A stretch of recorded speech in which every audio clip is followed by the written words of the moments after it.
in the hearts and minds of India's largest constituency, the rural poor.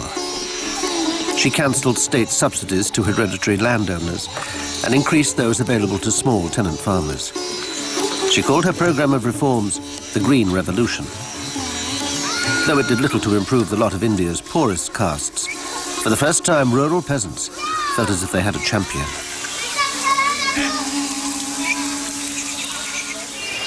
When Indira nationalised the banks in 1967, it had an immediate effect for both urban and rural poor. Food distribution and productivity improved immeasurably. Widespread famine became a bad memory. People have forgotten the food situation at that point. People have forgotten that the huge growth of the middle class in India today is the base was made by her. When she opened up finance to people who couldn't ever have dreamt that they could get finance through institutions. So these were very revolutionary steps. 4 years into the job, and Indira was revelling in the warm glow of adulation. But by 1971, she faced a major international crisis that would test her to the limit. With independence, Pakistan had been split into two separate states, East and West. In late 1970, East Pakistanis had voted overwhelmingly for their own state, Bangladesh.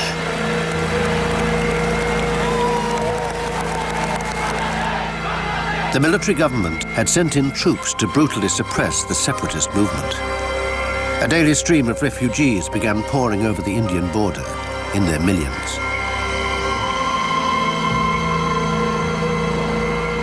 Well, it's an internal problem in one way, but when 9 million people go to another country, it does become an international problem.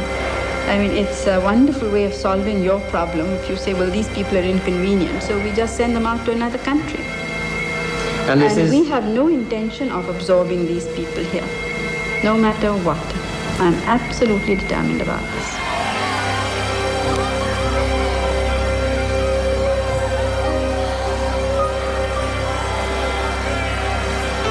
She played this very, very cleverly, I think with great intelligence. The first thing she did was to send her ministers across the world to explain to the countries what the problem was. And that India wanted a political settlement. We didn't want a military settlement. As the crisis escalated, Indira took one of the biggest gambles of her political career. She stated her unequivocal support for the separatist guerrillas who were fighting for independence. By late 1971, 3 million of them had been slaughtered by West Pakistani troops. Indira now tried to rally international support to condemn the massacres, but she was repeatedly frustrated. How then, in return for greater discipline by the Pakistan army, can you secure these first steps? When Hitler was on the rampage, why didn't you say, let's keep quiet and let's have peace in Germany and let the Jews die, or let Belgium die, let France die? Would you say that was quiet?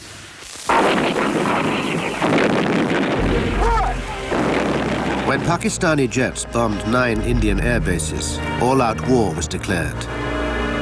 Indira's response was swift and decisive.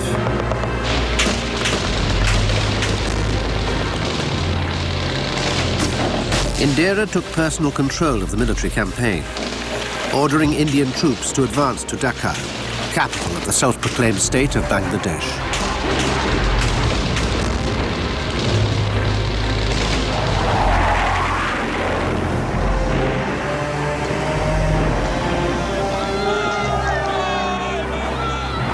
After just 13 days of fighting, 93,000 Pakistani troops laid down their arms in a humiliating defeat. Indira's gamble had paid off, and she gleefully took center stage.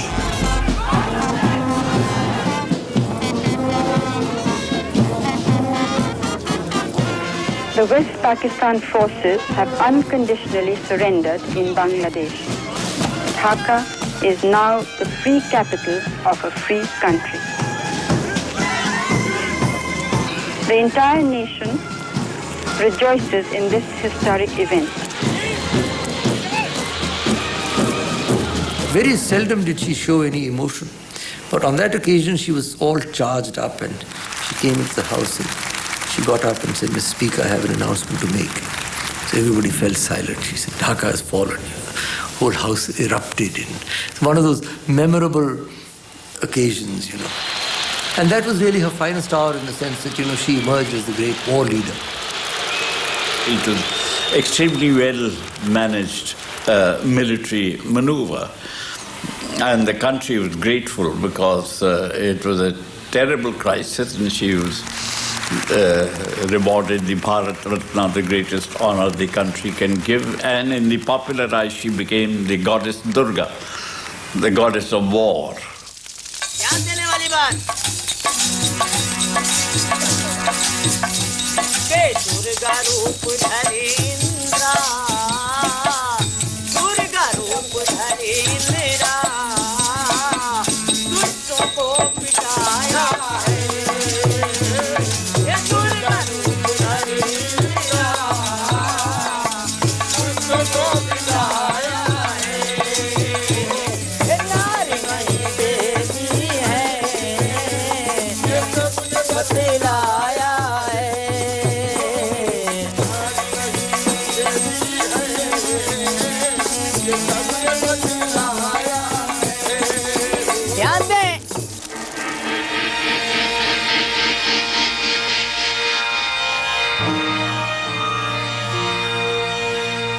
In June 1972, Indira Gandhi travelled to Simla in the foothills of the Himalayas to sign a peace agreement with Pakistan.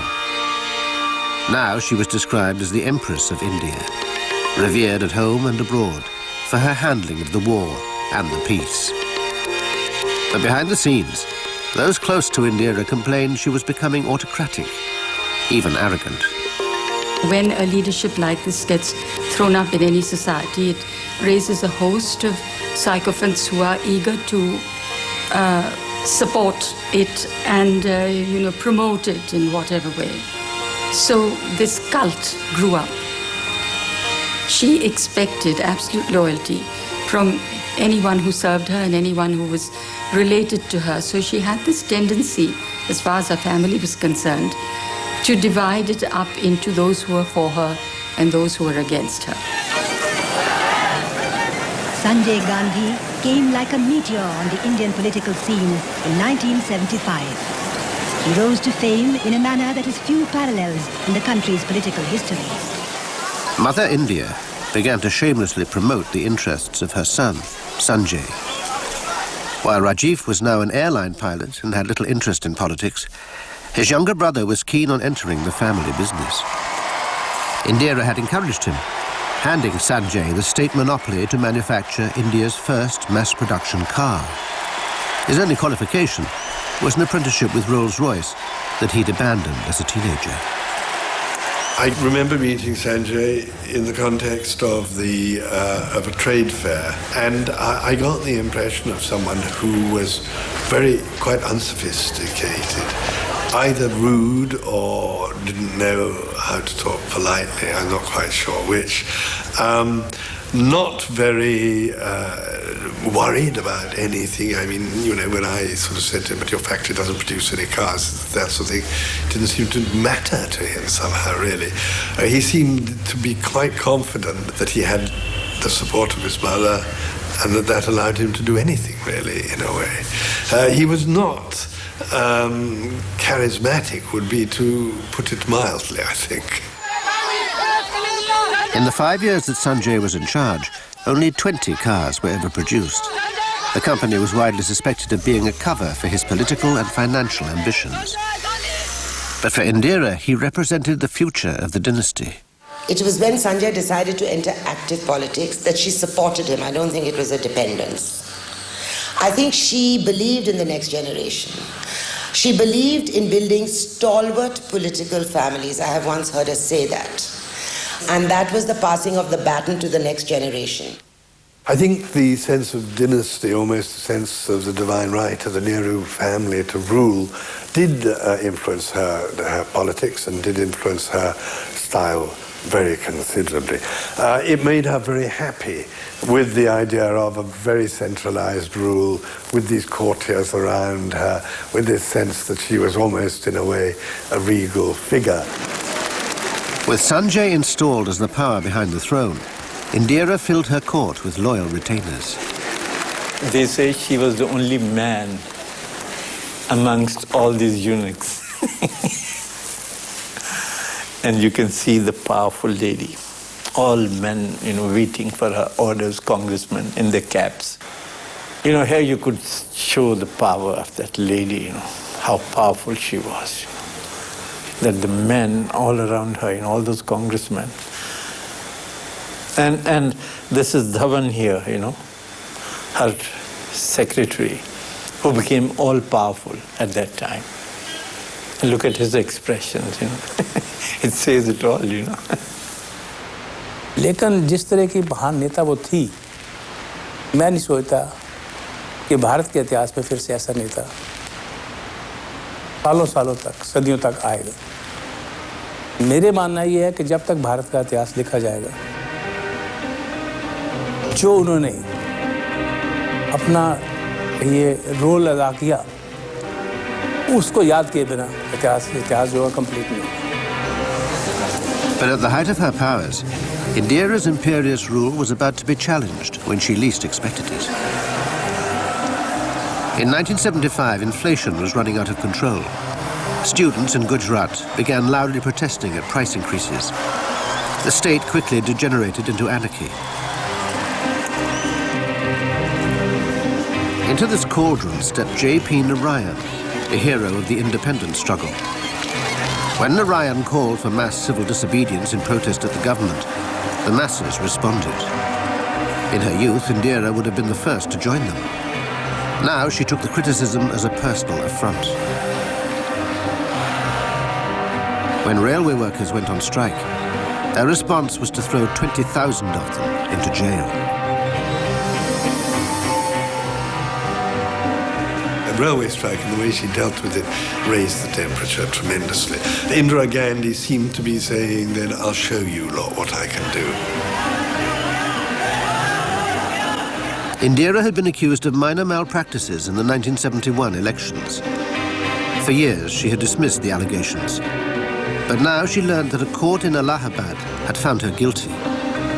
She was to be expelled from parliament. मैं ये कहूँगा कि इंदिरा जी के ऊपर काफ़ी दबाव था।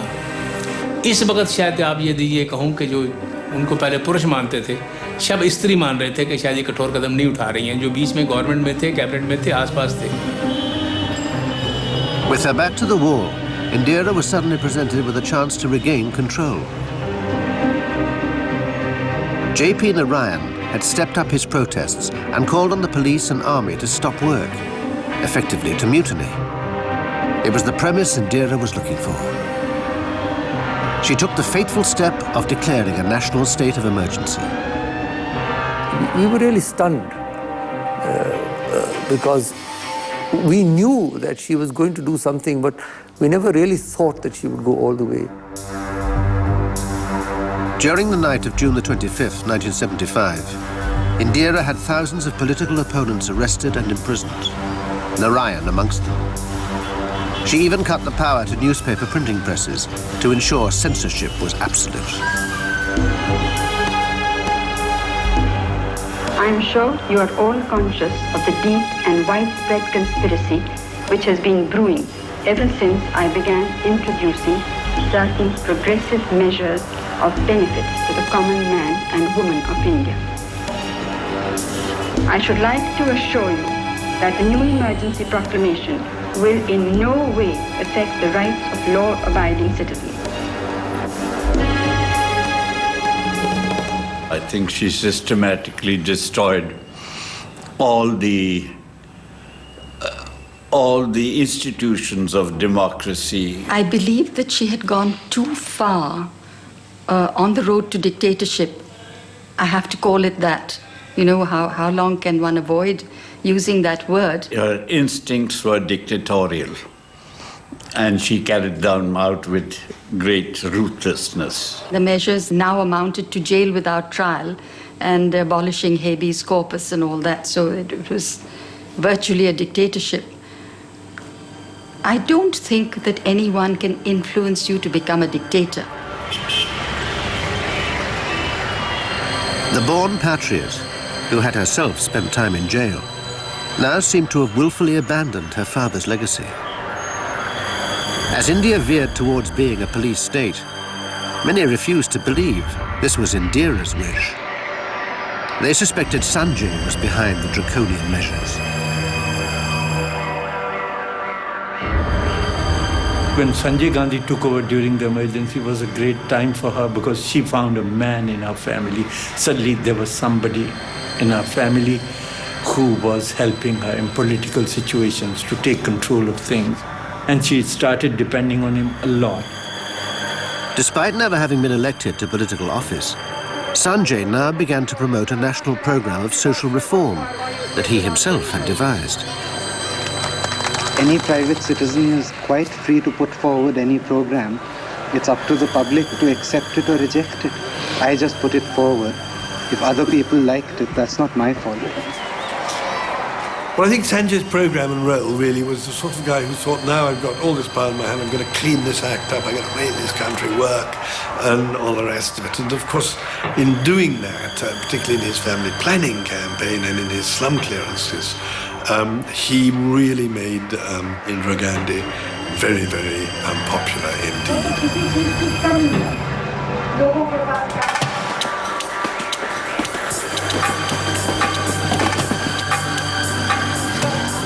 It was Sanjay's brutal family planning program that proved most controversial. Government employees were given quotas of people whom they had to nominate for vasectomies. While India's population undoubtedly needed controlling, the problem was that Sanjay's commands were carried out with an almost Stalinist zeal.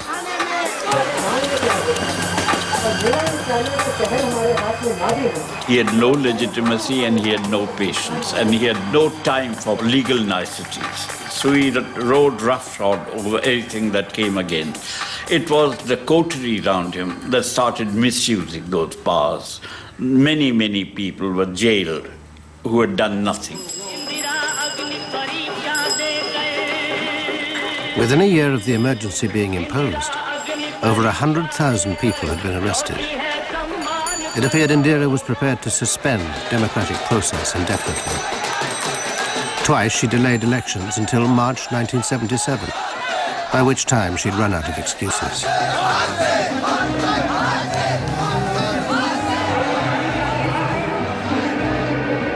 Sycophants kept telling her that she could lift the emergency and she would win the election hands down. But that proved to be a total failure. As soon as she lifted the emergency and called for the elections, she then realized what a blunder it had been. The Congress party was humiliated at the ballot box.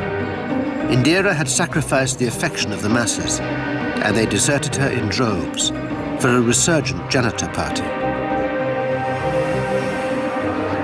That particular fateful day, her baggage had been packed and she was sitting in a corner of the house because she was going to move out.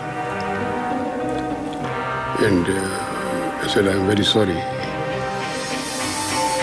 I saw a drop of tear in her eye. And she said, well, you had said so. Very few sights in life can be as bad and as miserable as to see the decline of a hero. And she was a hero.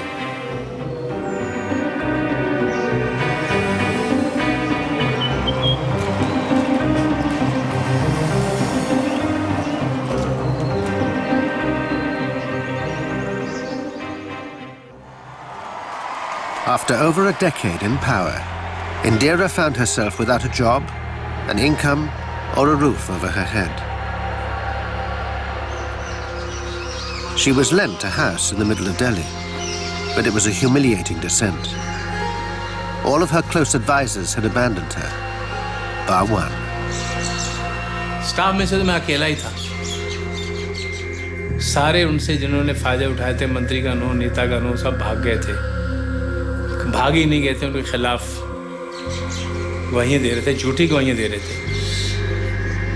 And all these political stalwarts who still, some of them in politics today, thought, wow, this is the end of this woman, you know, this Durga, this dictator.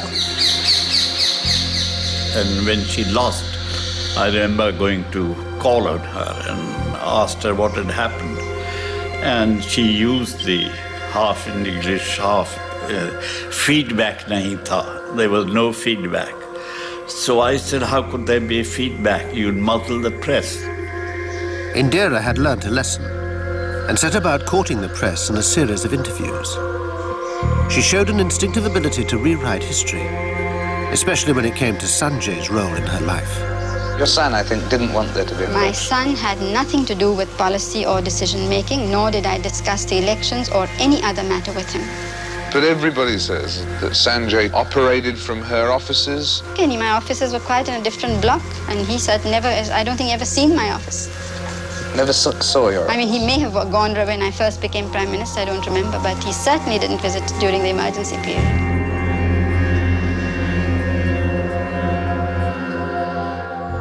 In defeat, Indira had no need to conceal her son's influence or her unfulfilled hopes for him. Adversity bound them even closer together. The new Janata government seemed united by a single objective of hounding the Gandhi family. They had set up a judicial inquiry to investigate Indira's actions during the emergency. And then in October 1977, they ordered her arrest on charges of fraud. Unwittingly, they played into her hands. In that, frenzy, she was also felt so, charged that she sat down on the floor, which was, of course, it gave us a very good picture, and the police all around her trying to protect her, rather arrest her, in that moment. She made an enormous amount of political capital out of it, and that was another huge mistake which the government made. So, with Mrs. Gandhi back home, a free woman, it looks as though her arrest has backfired on the government.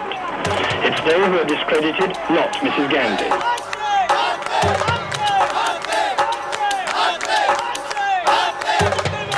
Sanjay urged his mother to return to the fray.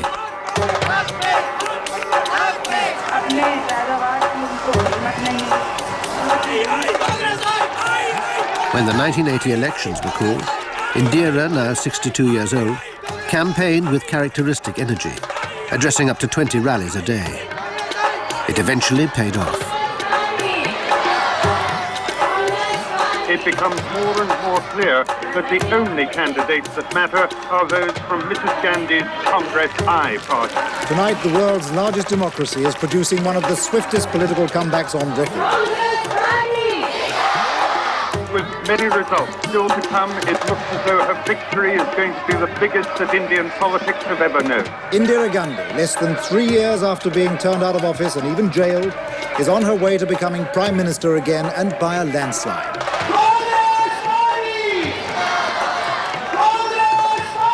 And she came back. Sheer grit. She went out there, she didn't kowtow to the defeat. She didn't become a victim of the defeat. And she came back. That was the political grit that she had.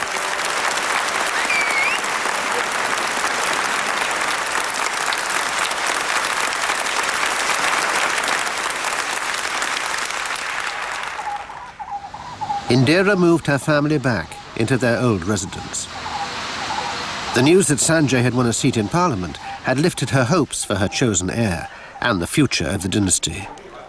Now Sanjay began to convene his own court. Ultimately, he became a power center that ministers and officials and other people went to rather than go to Mrs. Gandhi. And so his style of functioning was crude in the extreme, it was corrupt in the extreme, and it was evil. Indira के कैंडिडेटों ने भारी बहुमत से विजय प्राप्त की और कहना मिला फिरे ऊंचे आसन बन गया फिर से आसन के वो दिन सोमवार रहा जननी जिस दिन Indira.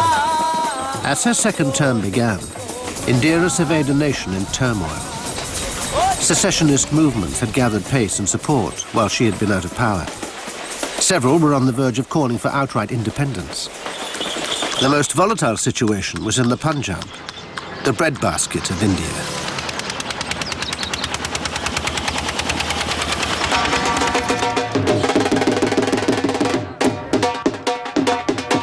Fiercely proud of their warrior past, Sikh separatists were now calling for an independent state there. By the early 1980s, the ruling religious party, the Akali Dal, was increasingly aggressive in their demands for religious autonomy. Indira knew she would never relinquish central control and dispatched Sanjay to the state capital, Amritsar.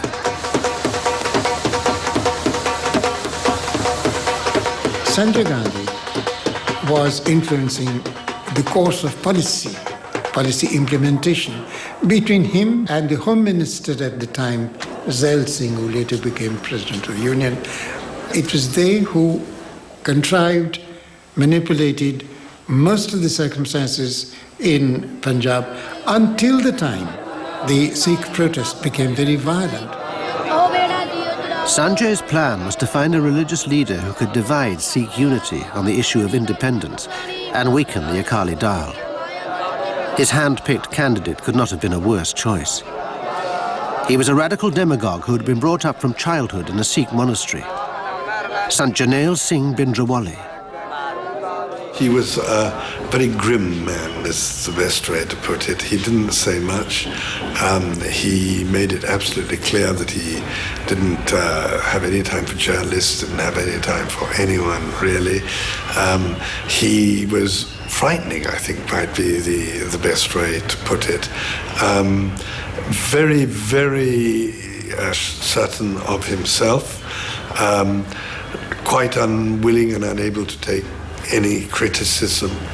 Not really very intelligent, but certainly highly charismatic, no doubt about that. By the middle of 1980, it was clear that Bindrawali had his own agenda and would be no one's puppet, least of all Indira's. And fate played into his hands. Eyewitnesses said that the aircraft's engine cut out in the middle of aerobatics. It then plunged into the ground, narrowly missing a housing estate a few hundred yards behind Mr. Gandhi's own bungalow. Both pilots were killed. मैं जब duty पे पहुंचा ही था, किसी व्यक्ति ने आके कहा कि संजय जी का जो जहाज है वो गिर गया नीचे। तो मैंने इंदिरा जी को जाके बताया, तो उसी समय हम गाड़ी में बैठ के घटनास्थल पर पहुंच गए। तो वहाँ हमने देखा कि संजय जी का प्लेन गिरा हुआ था और वो उनकी बॉडी भी पड़ी थी। ये झलक नजर आती थी उनके चेहरे से, जो आंसुओं की बौछार बाहर होनी चाहिए थी, उनके हृदय में चोट लगा रही थी। As the cortege prepared to take Mr. Sanjay Gandhi's body to his mother's home, Mrs. Gandhi drove with him, and with her was Sanjay's young wife, Manika. The funeral served to emphasize that the state was the party, and controlling the party was the Gandhi family, who gathered to mourn the death of what they firmly believed was India's future Prime Minister.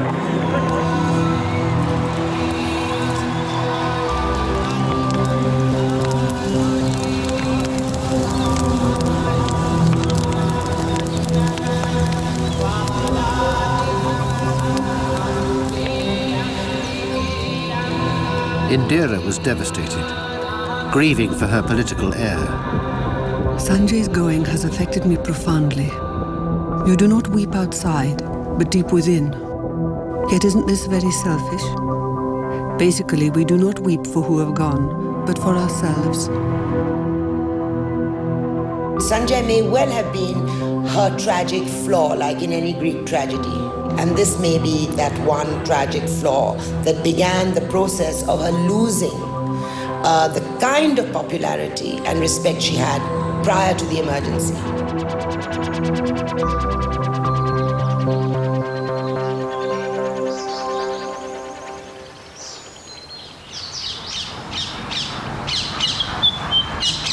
Indira turned for support to her only surviving child, Rajiv, who for years had made it clear he had no interest in entering politics. Shy and untutored in the affairs of state, Rajiv now found himself as Indira's and the dynasty's one hope. Even though Rajiv was a reluctant politician, she did not discourage him from joining politics because that was the demand of people. And it was a very real problem or real fear that Congress would not remain the same if one of the family was not there to keep it joined up together. And I know, in fact, that she was worried about Rajiv because she knew that there